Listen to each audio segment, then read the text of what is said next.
मुस्तफा कमाल ने कराची में जलसा-ए-आम से खिताब करते हुए कहा है कि एक वोट भी आगे पीछे किया तो ये सारा मजमा इलेक्शन कमीशन घुस जाएगा। उन्होंने मजीद कहा कि 8 फरवरी के दिन MQM भारी अक्सरियत से कामयाब होगी। मजीद उन्होंने क्या कहा, आए जानते हैं।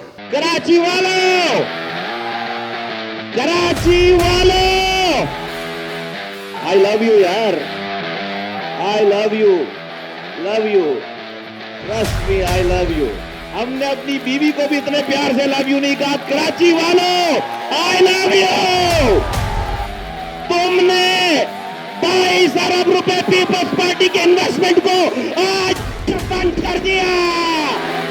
सारे आरोप सिंध से लाके जो लगाए,